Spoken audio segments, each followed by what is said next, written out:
ويسر لي أمري واحلل عقدة من لساني يفقهوا قولي سبحانك لا علم لنا إلا ما علمتنا إنك أنت العليم الحكيم ولا حول ولا قوة إلا بالله العلي العظيم اللهم زدنا علما نافعا ورزقنا فهم النبي واسعا اللهم اجعلنا من المخلصين أما بعد. Alhamdulillah, syukur kita pada Allah Subhanahu Wa Taala. Kita sambung kembali kuliah berkenaan dengan ilmu faraid.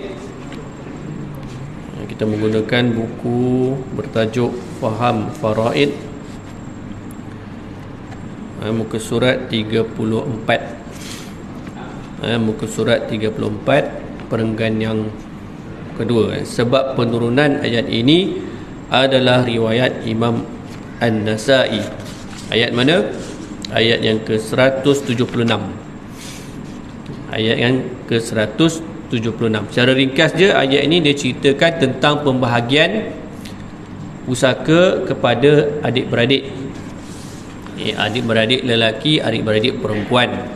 Kalau ada adik-beradik perempuan sahaja, kalau ada seorang dapat 1/2. Kalau lebih daripada seorang dapat 2/3, bagi sama rata. Dan sebelum tu mula-mula tu dia kata cerita pasal kalalah. Apa dia kalalah? Iaitu si mati tidak mempunyai bapa dan anak. Tidak mempunyai bapa dan anak ataupun anak lelaki. Kenapa? Kalau si mati ada bapa dan anak lelaki, maka adik-beradik akan terhalang. Lelaki perempuan akan terhalang, tak dapat.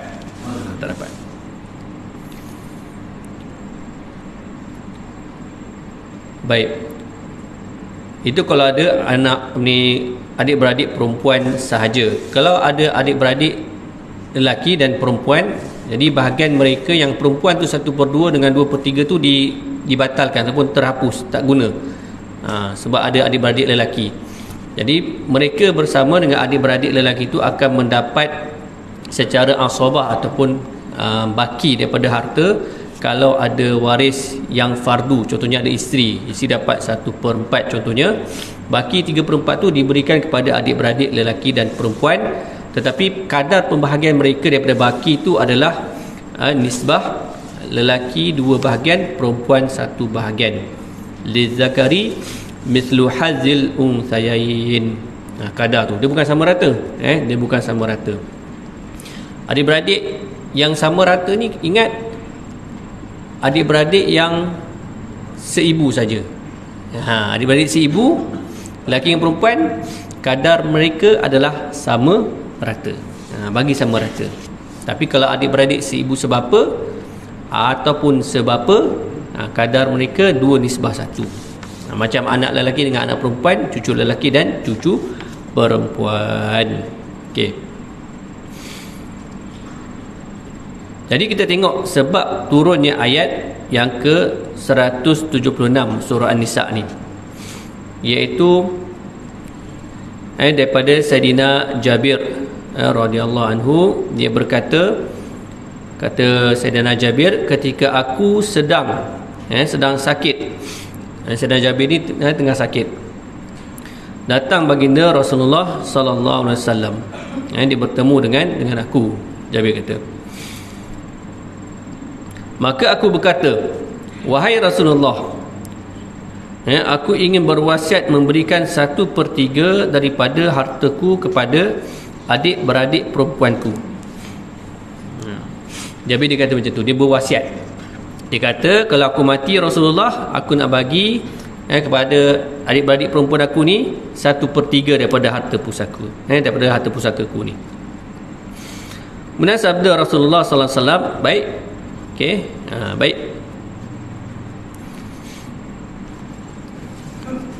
Kemudian aku berkata lagi. Kemudian Sayyidina Jabir pun dia fikir balik, macam 1/3 ni macam tak cukup je rasanya kan. Tak cukup je ni. Kemudian aku berkata lagi, dia berkata pada Rasulullah, aku ingin berikan setengahnya. Wahai Rasulullah, aku cancel yang tadi 1/3 tu. Guna yang ni pula 1/2. Setengah. Kemudian baginda membalas dengan sabdanya, baik, okey, macam itulah kita kan. Okey, baiklah. Tak lama kemudian Rasulullah sallallahu alaihi wasallam pun keluar.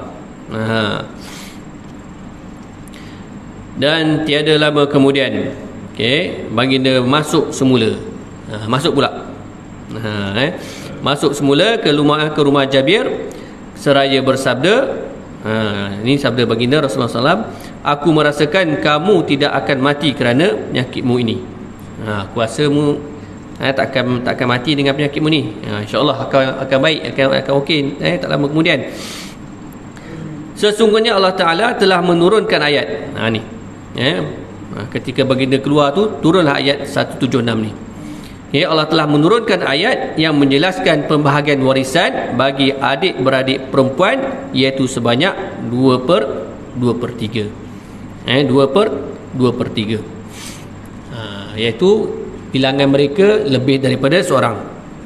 Dekat sini dia tak nyatakan ada berapa orang adik-beradik Sayyidina Jabir ni, tapi yang confirm dia bukan seorang. Bukan seorang. Kalau seorang dia dapat 1/2. Ini lebih pada seorang, sebab mereka akan berkongsi 2/3. Okey. Dan begitulah seterusnya. Bermula dia turun ayat ini, maka digunakanlah sehinggalah hari kiamat. Bahagian adalah adik-beradik perempuan. Kalau seorang 1/2, kalau lebih daripada seorang 2/3. Itu kalau tidak ada adik-beradik lelaki. Kalau ada adik-beradik lelaki, maka mereka akan berkongsi bahagian itu tersebut, sama ada mereka mendapat seluruh harta. Boleh jadi contohnya si mati meninggalkan seorang adik-beradik lelaki, seorang adik-beradik perempuan sahaja. Ayah tak ada dah, dia tak kahwin, tak ada anak, yang lain tak ada, tinggal adik-beradik je, 2 orang tu, lelaki perempuan. Jadi bahagian dia, bahagian itu saya baru dapat soalan petang ke pagi tadi. Si mati meninggal, dia ada seorang adik-beradik lelaki, seorang adik-beradik perempuan. Si ibu sebab apa? Lepas tu dia tanya pasal sewa. Dia ada sewa, ada contohlah dia ada hasil daripada sewa tu 3,000, dia dapat 3,000. Dia tanya 3,000 tu jadi pusaka ke tak hasil sewa tu? Jadi kalau ikut pembahagian dia, seorang adik-beradik lelaki, seorang adik-beradik perempuan, maka pembahagian dia adalah lizakari mislu hazil unsayain. Lelaki akan dapat 2 kali ganda, perempuan akan dapat 1. So pecahan dia, lelaki 2, perempuan 1, 2 campur 1, 3. Lelaki dapat 2/3, perempuan dapat 1/3. Itu kalau seorang lelaki, seorang perempuan bahagian dia ikut faraid. Maka tak ada ahli waris yang lain yang dapat secara pecahan, macam contoh ada isteri ke dan sebagainya, tak ada. Itu saja. Maka mereka akan dapat seluruh harta, termasuk dengan sewa tersebut. Walaupun sewa tersebut, kenapa ditanya, dia merasakan sewa tu tak jadi pusaka. Dia rasa macam tu. Kenapa dia rasa macam tu? Sebab sewa tu terhasil selepas kematian. Sewa tu terhasil lepas mati. Jadi dia bayangkan bahawa harta pusaka ni adalah milik si mati waktu dia hidup. Bila dah meninggal, tak adalah benda yang terhasil tu jadi pusaka. Tapi sebenarnya dia ada kaedah. Apa kaedah dia? Tiap-tiap harta yang terhasil daripada harta pusaka ketika si mati masih hidup, yang terhasil tu selepas kematian dia, maka harta itu pun menjadi pusaka. Ingat contoh pokok, dia tanam pokok durian, musang king. Musang king tak buah lagi, kemudian dia meninggal, tahun depan berbuah. Jadi hasil tu jadi pusaka. Jadi pusaka walaupun dia terhasil selepas setahun dia dah meninggal. Kenapa jadi pusaka? Sebab pokok tu siapa punya? Si mati. Waktu dia hidup siapa tanam? Dia tanam. Mana orang mati tanam pokok kan? Waktu dia hidup dia tanam pokok. Maka hasil tu akan jadi pusaka. Dia ternak lembu. Nak korban ni kan? Ternak lembu. Adalah 20 ekor. 20 ekor. Kemudian dia meninggal. Dan ahli waris pun tak buatlah pusaka kan. Tak buat pusaka, biar dia biak situ. Daripada 20 ekor ternak-ternak jadilah 40 ekor. Jadi harta pusaka tu bukan 20 ekor tu je, dah jadi 40 ekor harta pusaka. Dah jadi 40 ekor. Walaupun lagi 20 ekor tu terhasil ataupun dilahirkan selepas kematian.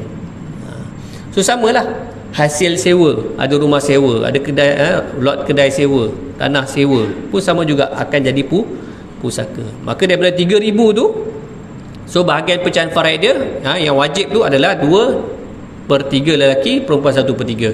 Maka lelaki akan dapat 2,000, perempuan akan dapat 1,000. Sampai bila? Selagi mana adalah hasil sewa tu, selagi ada hasil sewa, selagi itulah dia diberikan pada ahli waris lelaki dan perempuan tu. Baik, contoh kalau ada kos kos membaiki kerosakan. Okey, kalau nak membaiki, bayar dulu dengan duit, kemudian tolak dulu kan. Contohnya 3,000, kos baiki tu 1,000 contohnya. 3,000 tolak 1,000, 2,000. Okey, 2,000 tu akan difaraidkan, dua pecahan, dua bahagian untuk lelaki, satu bahagian untuk perempuan. Tu. Baik. Jadi kat situ dia menerima semua harta pusaka si mati. Sebab apa? Si mati tidak ada ahli waris yang lain kecuali adik-beradik sahaja. Dan ada kalanya adik-beradik itu dapat bakilah. Contoh kalau si mati ada isteri dapat 1/4 contohnya, sebab tak ada anak, maka 3/4 lagi tu akan diberikan kepada adik-beradik lelaki dan adik-beradik perempuan. Tapi kalau ada anak lelaki, si mati ada anak lelaki, maka adik-beradik tak dapat pusaka, terhalang. Terhalang. Baik.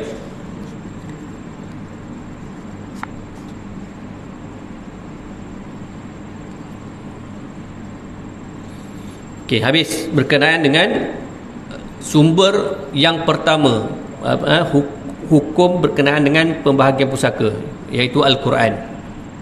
3 ayat yang penting. Dalam surah Nisa ayat yang ke-11, yang kedua ayat yang ke-12 dan yang ketiga ayat yang ke-176. Okay, kita pergi pada sumber yang kedua, iaitu hadis baginda Rasulullah sallallahu alaihi wasallam. Dalam buku ni dinyatakan beberapa contohlah hadis-hadis yang berkaitan dengan pembahagian pusaka. Jadi kita tengok insya-Allah satu persatu. Baik, berikut adalah di antara hadis-hadis Rasulullah sallallahu alaihi wasallam yang berkaitan dengan hukum faraid. Yang pertama, Ibn Abbas qala Rasulullah sallallahu alaihi wasallam, alhiqul faraida bi ahliha fama baqiya fahuwa li aula rajulin zakar. Daripada Abdullah bin Abbas radhiyallahu anhu, radhiyallahu anhuma, berkata, sabda baginda Rasulullah sallallahu alaihi wasallam, alhiqul faraida, berikanlah bahagian warisan yang ditentukan kepada pemiliknya. Dalam kurungan itu kata ahli fardu. Al-faraid dalam hadis ini menunjukkan ahli waris yang terima bahagian secara fardu. Apa dia fardu? Kena ingat balik. Jangan ingat fardu ni seperti mana yang kita faham, iaitu wajib. Okay, kalau belajar ilmu faraid, kalau dengar perkataan fardu, dia adalah bahagian ahli waris yang ditetapkan bahagian mereka. Contoh macam suami 1/2, 1/4, isteri 1/4, 1/8, anak perempuan 1/2, 2/3, cucu perempuan 1/2, 2/3, 1/6 contohnya, ibu bapa 1/6 contoh, datuk 1/6 contohnya. Itu dah fix dah, dia tak berubah. Okey, jadi Nabi kata berikan, bagi dulu. Okey, ataupun berikan. Tapi kalau kat sini sebenarnya kita faham seolah-olah macam bagi dulu kan, tapi sebenarnya dalam pengiraan tu dia ada turutan dia, tapi pembahagian dia adalah secara serentak. Fama baqiya, kan, adapun bakinya kalau ada, maka bagi waris lelaki yang paling dekat nasabnya. Bagi waris lelaki yang paling dekat nasabnya. Dibagikan golongan ni, golongan asabah. Apa dia asabah? Iaitu mereka mendapat bahagian yang tidak ditetapkan pada permulaannya lah, tak ditetapkan lagi. Ditetapkan ketika mana? Setelah pengiraan dibuat. Macam tadi kan, lelaki anak lelaki ni adik-beradik lelaki, adik-beradik perempuan. Dia adalah asabah. Macam mana kita tahu 2/3 dengan 1/3? Setelah kita buat pengiraan. Itu sebab seorang lelaki, seorang perempuan. Kalau ada 2 orang lelaki, 2 orang perempuan, dia dah berbeza. Dia bukan 2/3, 1/3. Ini pun baru kawan saya dia share satu keputusan pembahagian. Dia kata apa? Si mati ni anak lelaki, anak perempuan. Anak lelaki, anak perempuan pembahagian pun sama juga, 2:1. Macam adik-beradik lelaki, adik-beradik perempuan, sebapa ataupun sebapa. Dia nyatakan nilai-nilai harta lah. Lepas tu dia kata nilai tersebut lelaki akan dapat 2/3 dibahagikan sama rata kepada lelaki. Saya tak ingat ada berapa orang. Ada 6 orang kalau tak silap. 6 orang. Perempuan ada 4 orang kalau tak silap. Tapi dia kata yang 6 orang ni akan dapat 2/3 dan dibahagikan 6 orang tu sama rata, dan yang perempuan akan dapat 1/3 dan dibahagi sama rata. Itu kurang tepat ataupun tak tepat langsung pembahagian tersebut, sebab dia bukan fix 2/3, 1/3, tak. Itu kalau seorang lelaki, seorang perempuan baru betul 2/3, 1/3. Tapi kalau dah berbilang 3 orang, ada 4 orang, dia dah lain. Kalau 2 orang lelaki contohnya, 2 orang perempuan, maka nisbah lelaki mesti 2 kali ganda daripada perempuan. Yang lelaki ni kita kena darab 2, ataupun nak mudah kita letakkan 2, 4. 2, 4. Perempuan 1, 1. 4, 5, 6. Dia dah jadi yang lelaki 2/6 seorang, 2/6 seorang lagi. Kemudian yang perempuan 1/6, 1/6. Jadi 6/6 habis harta. Yang tadi 2/3, 1/3. Kenapa yang ni berubah jadi 2/6, 1/6? Sebab bilangan dia berubah. Berubah. Dia ada bahagian dia, tetapi perlu dikira dahulu. Macam dalam hadis Nabi kata, berikan bahagian waris yang ditentukan kepada ahlinya, dan baki kepada ahli waris lelaki yang paling dekat nasab.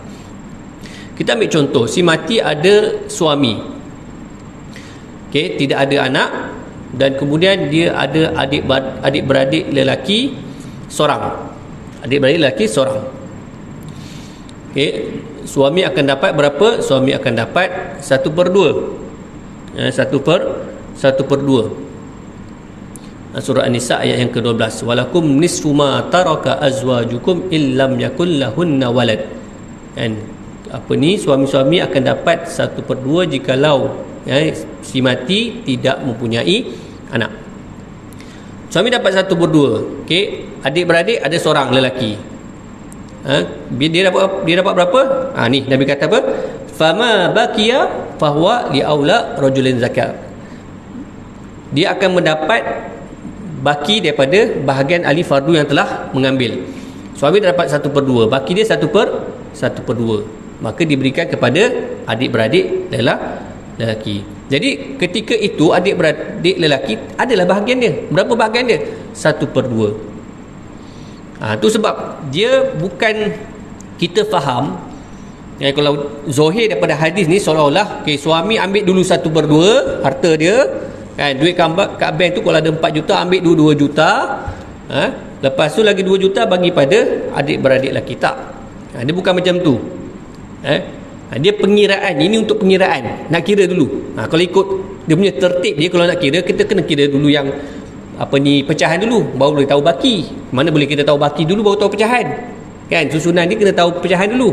Kan ada orang boleh buat sini, tahu baki dulu kemudian tahu pecahan. Ada boleh buat? Tak boleh kan? Kira pecahan dulu, kena tahu dulu pecahan, barulah kita tahu baki.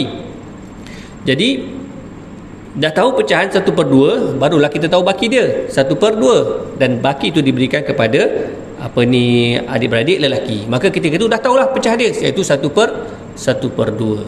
Baik, itu kalau seorang adik-beradik lelaki. Kalau 2 orang, dia tak jadi 1/2 dah. 1/2 tu akan pecah kepada 2 orang, akan jadi 1/4. Suami 2/4 kita besarkan, dan setiap orang lelaki, adik-beradik lelaki tu yang 2 orang tu, seorang akan dapat 1/4. Tengok berubah. Tadi 1/2, kenapa yang ini jadi 1/4? Sebab dia 2 orang. Sebab dua orang jadi 1/4. Jadi bahagian 1/4 itulah yang kita tak tahu daripada harta pusaka. Duit dalam bank dia akan dapat bahagian 1/4. Rumah dia ada dapat bahagian 1/4. Tanah 1/4. Dia nak tahu yang tu. Itu yang wajib. Itu sebabnya dalam faraid, kalau kita cerita mula-mula tu apa makna faraid, iaitu dia adalah satu ilmu yang mempunyai dua perkara. Yang pertama kaedah fiqh, satu. Yang kedua kaedah pengiraan. Daripada kedua-duanya kita dapat tahu berapa bahagian ahli waris. Dia kena ada ilmu. Satu lagi ilmu matematik. Matematik. Okey. Boleh.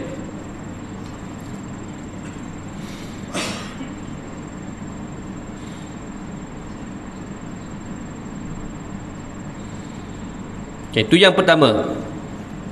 InsyaAllah dalam pengiraan nanti kita akan masuk dalam tajuk pengiraan nanti, insyaAllah. Tapi lambat lagi lah. Lambat lagi sebab dia pengiraan ni dia kena habis dulu yang fiqh dulu, kan? Dah habis fiqh tu baru masuk pengiraan. So dalam buku ni kita pecah pada dua. Yang pertama kita buat fiqh dulu, pemahaman dulu. Lepas kemudian dah faham betul-betul, dah ingat, dah terror dah, baru kita buat pengiraan. Tu sebabnya kalau orang kata ni ngaji faraid, mananya whiteboard apa semua tak ada kan, kosong je ni. Sebab kita tak masuk lagi. Tak masuk lagi. Harap bersabar kan. Kalau saya masuk juga pengiraan, habis lah kan. Sekarang pengurusi kata, ustaz, ni last ustaz. Ni dah last ustaz pening dah kita orang kan. Kan risau pula nanti kan tak ada orang datang kuliah pula. Jadi kita buat mudah-mudah dulu. Kita buat faham dulu. Itu pengalaman saya lah, pengalaman saya kan. Jadi saya nampak kawan-kawan apa semua tu macam mana, kenapa dia orang susah nak mengaji faraid. Itulah dengar ceramah terus buat pengiraan kan, macam ni sini. Jadi kan pening terus. Kata tak payahlah belajar ni, susah. Nanti kalau kita ikut step-step dia, insya-Allah nampak mudah. Jangan risau, dia faraid ni ialah memang pengiraan, tapi pengiraan dia guna satu ilmu je, satu bidang ilmu je dalam matematik tu. Ilmu pecahan ataupun fraction tu je. Cuma kena tahulah dalam pecahan tu kan kita akan belajar gandaan sepunya terkecil, faktor sepunya terbesar. Adalah tu kan dalam pecahan tu. Baik. Dia tak ada yang admat pun tak ada. Jangan risau. Trigonometri tak ada. Teorem Pythagoras tak ada. Tak ada. Ingat lagi tak? Saya dulu belajar admat. Saya belajar admat. Saya sebenarnya bidang aliran sains. Aliran sains dulu. Cuma dah lepas SPM tu tukar masuk pondok, ngaji pondok. Dulu cita-cita nak jadi engineer. Sebab saya minat fizik dengan admat lah. Minat fizik dengan admat.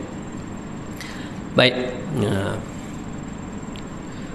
Okey, hadis yang kedua, an Usamah Ibnu Zaid anna Nabiy sallallahu alaihi wasallam qala la yarithul muslimu al-kafira wa la yarithul kafirul muslima. Pendek hadis dia dan mudah.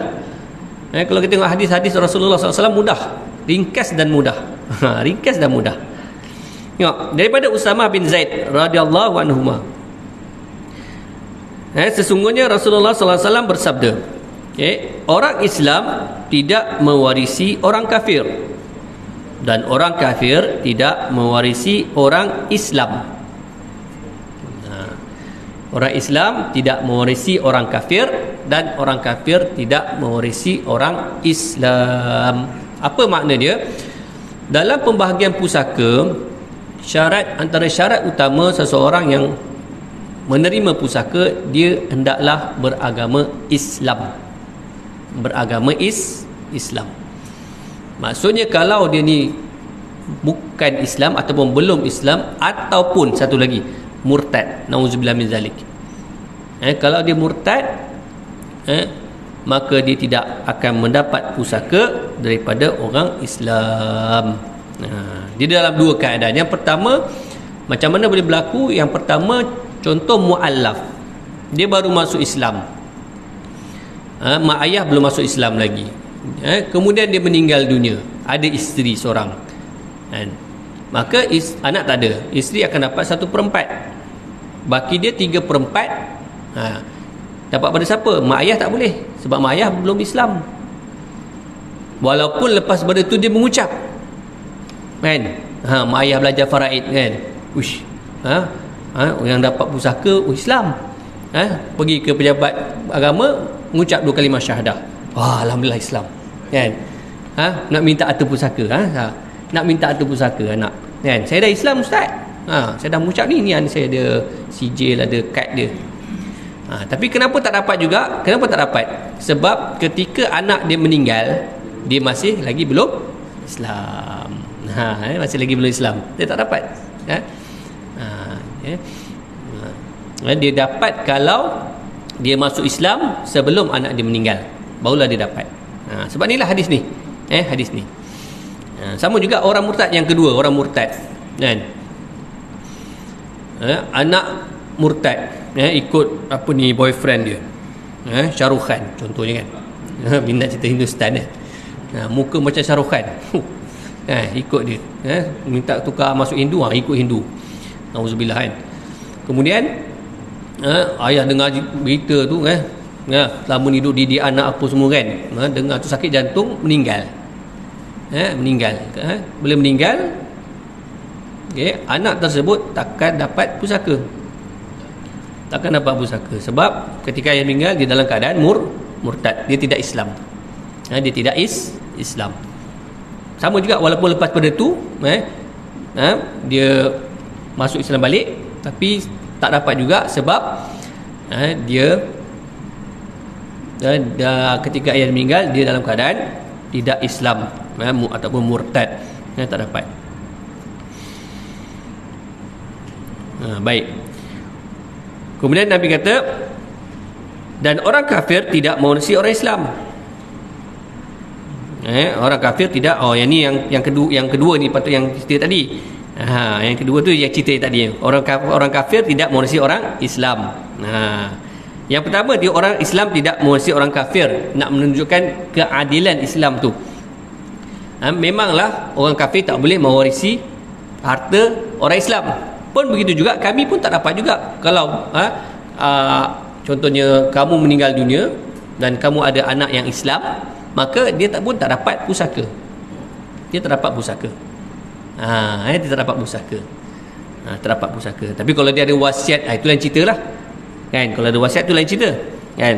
Tapi kalau pusaka, memang Islam tak dapat. Jadi adalah yang kau pun tak dapat, aku pun tak dapat.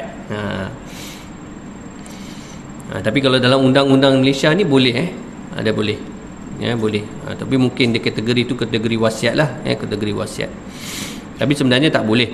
Kalau ikut pusaka yang direct daripada pusaka, tak boleh. Itu hukum. Baik.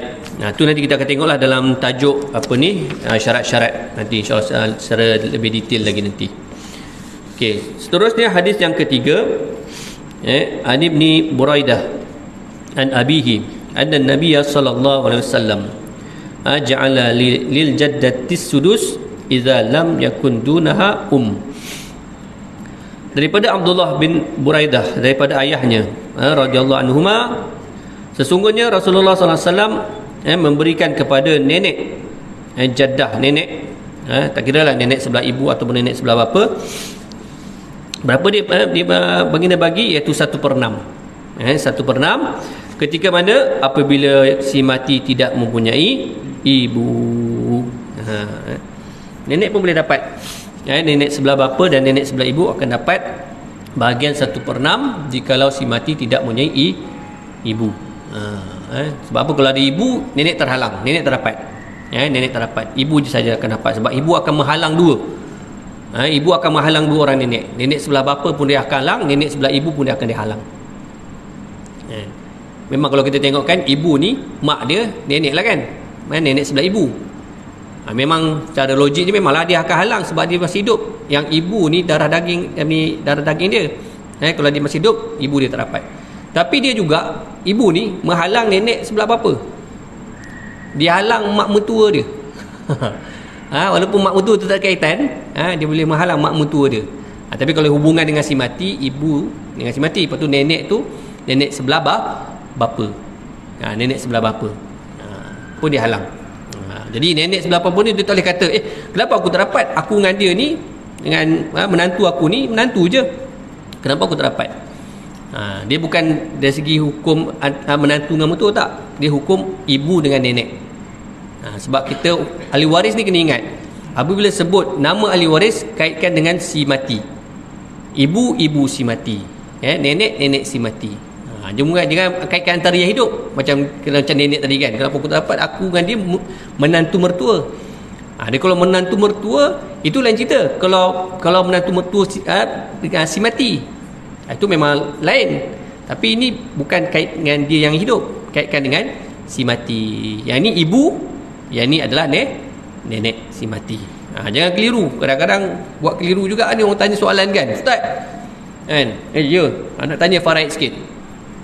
Ayah saya meninggal, ada mak. Ada mak. Ada mak saya. Dan ada adik-beradik saya. Jadi kita kena convert balik tu. Kena convert. Jangan bagi mak. Kalau mak hukum lain.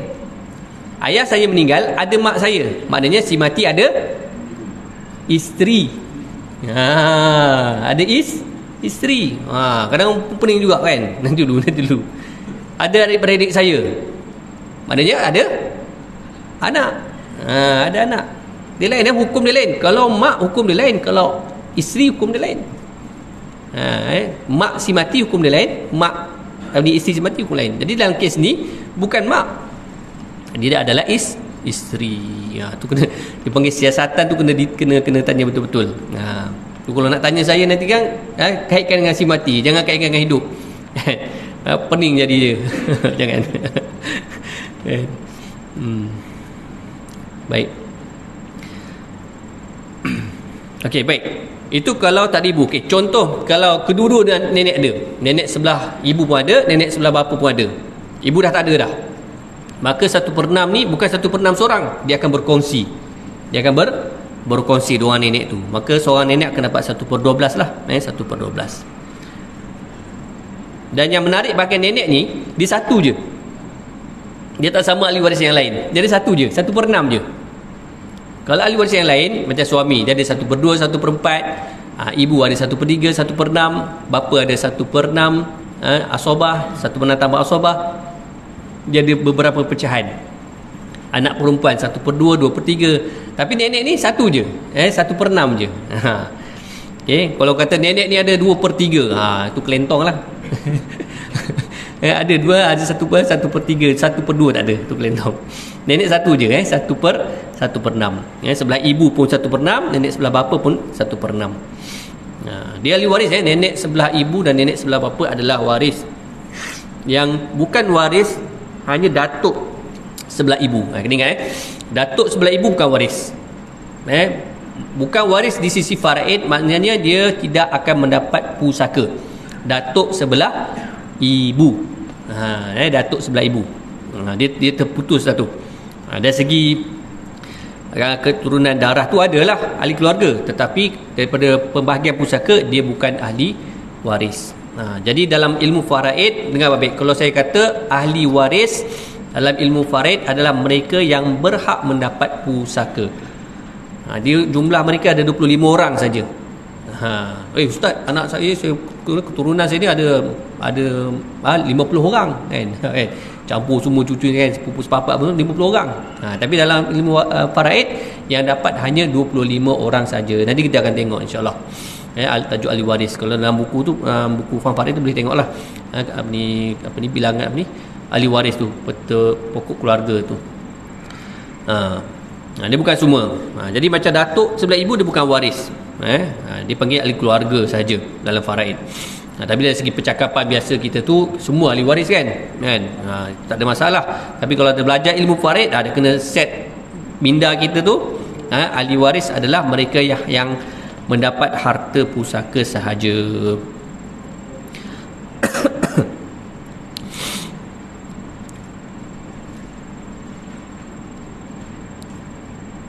Okey, seterusnya hadis yang keempat.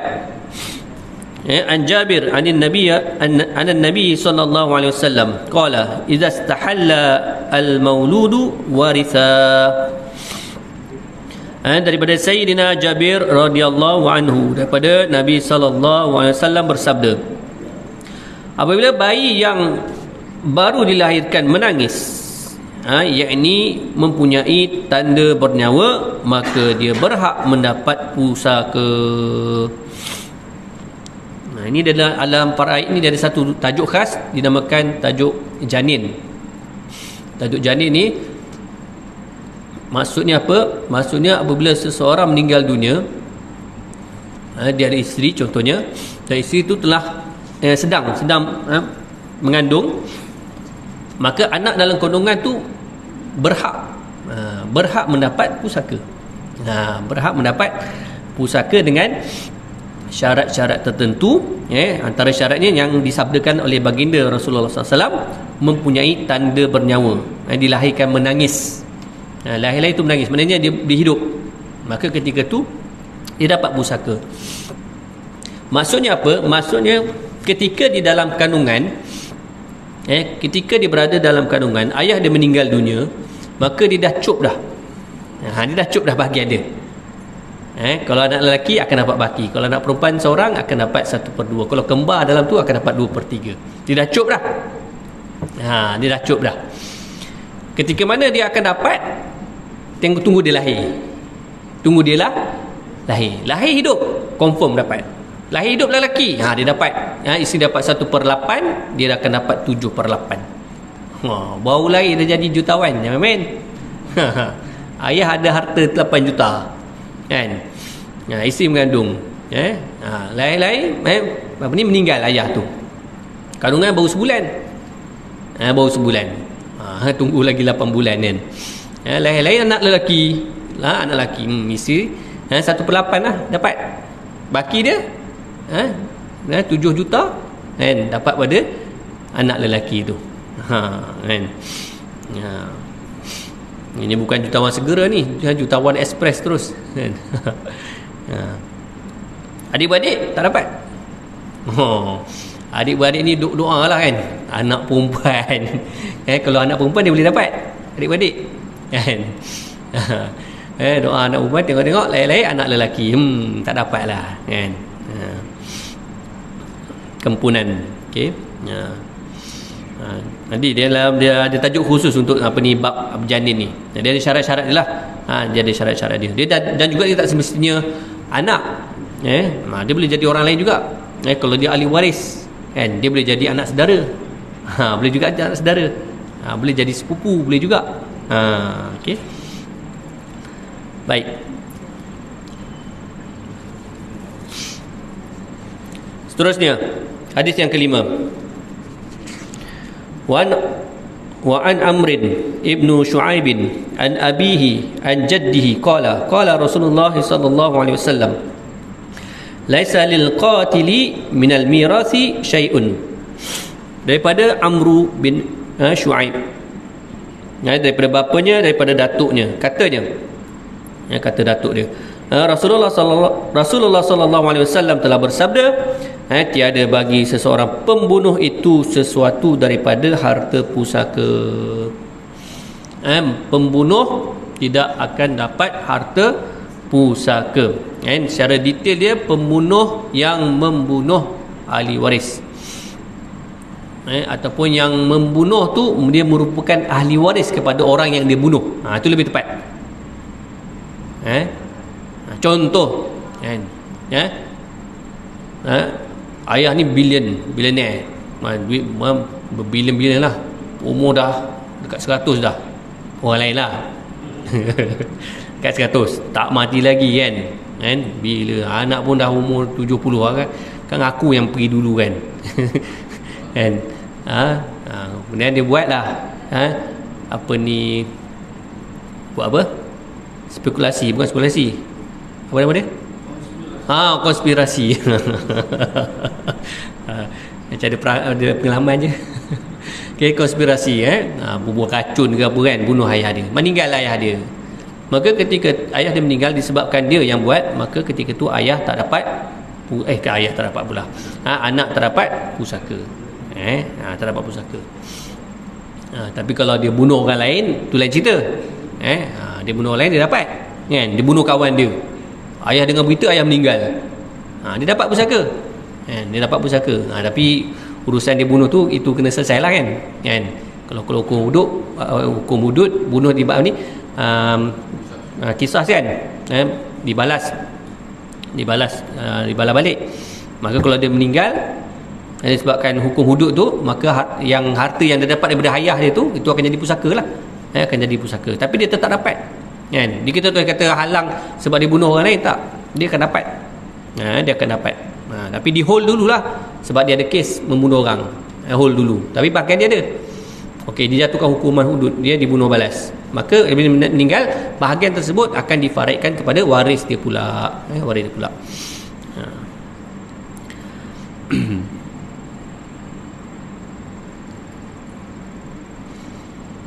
Jadi yang tetapkan pembunuhan ni adalah mahkamah. Mahkamah yang akan tetapkan, bukan kita lah. Bukan kita.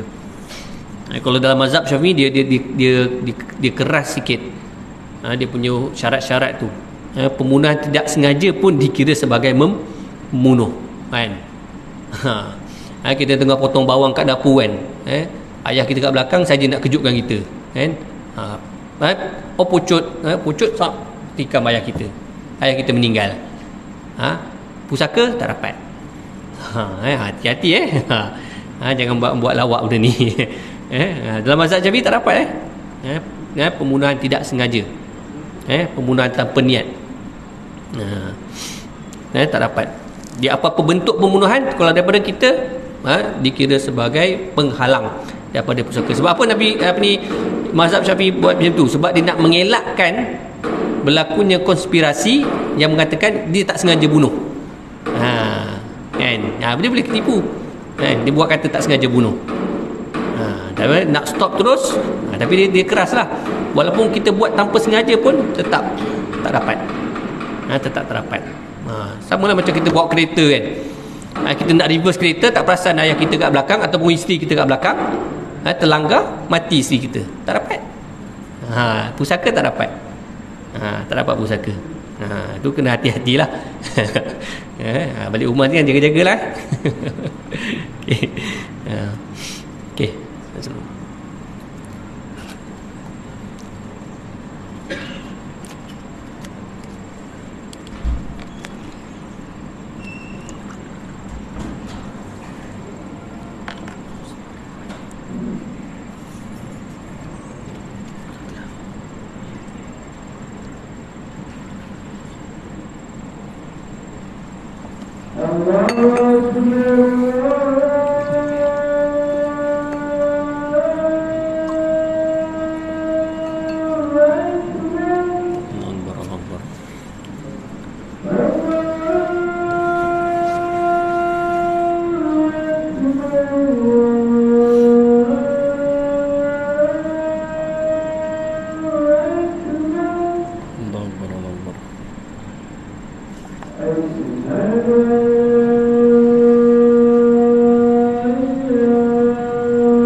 Okey, baik, kita berhenti dulu dalam pada hadis yang kelima. Hadis yang kelima. Dan kita tengok apa ni, ada dua soalan dekat sini yang saya terima. Yang pertama, wujud ke title pemegang amanah. Semua dah lebih umur 18 tahun, selepas meninggal dah selesai semua hutang dan lain-lain, baki itu perlu difarikkan, adakah perlu ditangguhkan lagi? Okey, itu mengikut undang-undang di Malaysia yang saya fahamlah. Kalau ahli waris yang berumur bawah 18 tahun kena lantik pemegang amanah, dan biasanya amanah raya lah sebagai pemegang amanah, bawah 18 tahun. Maka apabila dah 18 tahun ke atas, sampai umur 18 tahun, maka dia perlu diberikan harta pusaka itulah, kena diberikan kepadanya, sebab dia dah mengikut undang-undang, dia boleh terima. Mana-mana masuk dalam akaun bank dia. Kalau bawah 18 tahun ni, dia ada hak, memang dia ada hak sebab dia ahli waris, cuma bahagian itu tak dia masukkan dalam akaun bank dia. Dia akan disimpan dalam akaun bank pemegang amanah. Jadi tugas pemegang amanah apabila anak tu dah umur 18 tahun, dia kena pindahkanlah daripada akaun tabung ni pemegang amanah kepada waris tu yang berumur 18 tahun. Dan hutang semua dah bayar. Okey, alhamdulillah, bagus. Okey, hutang telah dibayar, dan baki tu mesti difarikkan kepada ahli waris tersebut. Termasuk yang umur 18 tahun. Sebenarnya sebelum dia 18 pun dia dah terima, bahagian dia dah ada dah. Cuma sebab dari segi undang-undang tu tak boleh nak bagi. Tak boleh nak bagi sebab bawah 18 tahun. Adakah perlu ditangguhkan lagi? Tak, mesti diberikan dengan segera. Mesti diberikan dengan segera, tak perlu tangguh. Ya, sebab apa tidak boleh ditangguhkan? Sebab kita takut, yang pertama, mengambil hak orang lain, sebab dia ada hak masing-masing. Dan kita takut juga pemegang amanah tu, kalau pemegang amanah tu jenis individu, bukannya syarikat, kalau dia meninggal kan, meninggal dunia, duit dalam akaun bank dia kan, jadi satu masalah lagi. Dan kita takut juga yang umur 18 tahun tu dia meninggal. Apabila dia meninggal, yang mana dia merupakan waris, dia ada hak dia, maka hak dia tu akan difaraidkan kepada ahli waris dia pula. Tapi Ustaz tak kahwin lagi. Walaupun dia tak kahwin, memanglah dia tak ada pasangan, dia tak ada anak, tapi dia ada ibu, dia ada adik-beradik, ataupun ada bapa, contohnya. Okay, mesti disegerakan, jangan tangguh-tangguh. Jangan tangguh-tangguh, mesti disegerakan. Baik, itu yang saya faham lah daripada soalan ni, yang saya faham. Kalau nak jawapan yang lebih detail, mungkin kena ni lah, sebab yang saya faham macam tu lah. Itu yang pertama. Yang kedua, Assalamualaikum Ustaz. Waalaikumsalam. Nak tanya, kalau barang kemas, barang kemas, okay, yang dibeli menggunakan duit si mati. Okey, maksudnya si mati dah meninggal, dia ada duit, lepas tu duit tu beli barang kemas isteri. Untuk isteri. Okey. Ni saya tak pasti, mungkin dia wasiat ke kan, kata abang meninggal ni, duit ni belilah barang kemas. Contoh kan, contoh. Adakah dikira harta pusaka si mati dan perlu difaraidkan? Baik, dia tetap, asalnya dia tetap menjadi pusaka, walaupun kita dah convert kan. Duit asalnya suami ada duit, contohnya 10,000 pusaka. Okay, dia convert beli emas, beli rantai emas contohnya, maka rantai pun tetap akan jadi pusaka juga, akan jadi pusaka juga. Tapi dia wasiat, Ustaz, contohlah wasiat. Okay, wasiat tersebut, Nabi kata la wasiyata lil warith illa ayyasha warasah atau kama qala. Tidak boleh wasiat kepada ahli waris, melainkan diizinkan oleh ahli waris yang lain. Isteri kan ahli waris kan, dia ada bahagian dia 1/8 kalau si mati ada anak, kalau tak ada anak 1/4. Maka yang isteri boleh dapat daripada 10,000 tu 1/8 saja, ataupun 1/4. Baki tu kan, baki tu adalah milik waris yang lain. Maksudnya apa? Kalau dia beli barang kemas, maknanya dia telah membeli dengan hak dia 1/8 dan juga hak orang lain 7/8. Maka walaupun wasiat, sebab ada hak ahli waris yang lain, Nabi kata tidak boleh wasiat pada ahli waris kecuali waris yang lain beri izin. Mana hak orang lain yang 7/8 tu kena izinkan. Kalau mereka benarkan, okey tak apa, kami halalkan yang hak kami ni supaya digunakan yang 10,000 tu yang kami ada hak kami tu. Contohlah ada anak lelaki seorang. Okey, saya halalkan hak saya yang 7/8 ni untuk dibelikan barang kemas mak saya, iaitu isteri saya matilah, tak ada masalah. Okey, dengan izin, dengan izin ahli waris. Tapi kalau ada ahli waris yang tidak memberi keizinan, maka hak yang tidak memberi izin tu kena gantilah, kena bayar, kan? Kena bayar balik. Tu yang saya fahamlah daripada soalan ni. Dia kena selidik sebab dia ni banyak, dia umum soalan ni. Tu dia macam kita kena buat apa ni, kemungkinan ni wasiat. Kalau tak wasiat, kalau pun tak wasiat pun sama jugalah. Isteri tu pandai-pandai je ambil duit beli barang kemas, pun sama juga, ada hak waris kat situ. Dia kena minta izin, minta ahli waris halalkan. Kalau dia tak halalkan, maknanya kena bayar lah. Kena bayar bahagian dia. Ustaz tak ada duit nak bayar, kena jual lah barang kemas tu, kena jual lah untuk bayar, kan? Bukan tak ada duit, ada duit, cuma kena jual. Dia kena jual. Kadang-kadang orang kata saya tak ada duit Ustaz, nak ganti macam mana? Tu barang gelang emas, rantai emas, semua tu bukan duit tu. Duit lah tu, kan? Kena jual, kan? Dia bukan duit ni duit macam duit dalam bank tu, tak. Semua harta tu kalau boleh convert pada duit, dia adalah harta, adalah duit juga. Okey, boleh? Okey, boleh. Okey, ada soalan satu lagi. Soalan live.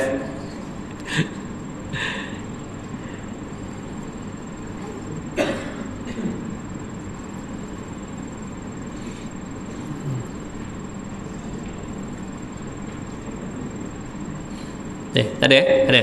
Tak ada? Okay. Kalau tak ada, jadi setakat itulah pada malam ni. Okay, apa yang baik tu datang daripada Allah Subhanahu Wa Taala. Apa yang kekurangan itu daripada kelemahan diri saya sendiri, saya pun maaf. Kita akhiri baca tasbih kafarah dan surah Al-Asr. Subhanallahumma wa bihamdika asyhadu an la ilaha illa anta astaghfiruka wa atubu ilaik. Bismillahirrahmanirrahim. Wal 'asr innal insana lafi khusr illa allazina amanu wa 'amilus solihati wa tawasaw bil haqqi wa tawasaw bis sabr. A'udzubillahi minasyaitonir rajim. Bismillahirrahmanirrahim. ربنا آتنا في الدنيا حسنة وفي الآخرة حسنة وقنا عذاب النار وادخلنا الجنة الفردوس الأعلى بغير حساب الأبرار يا عزيز يا غفار يا رب العالمين. Ya Allah, Tuhan kami, kurniakanlah kepada kami kebaikan, kejayaan, kebahagiaan di dunia dan di akhirat, dan masukkanlah kami ke dalam syurga Firdaus-Mu tanpa hisab bersama kedua ibu bapa kami, ahli keluarga kami, sanak saudara kami, jiran-jiran kami, sahabat andai kami, guru-guru kami, murid-murid kami, dan seluruh umat Islam. Wa sallallahu ala sayyidina Muhammadin wa ala alihi wasallam. Alhamdulillahi rabbil alamin.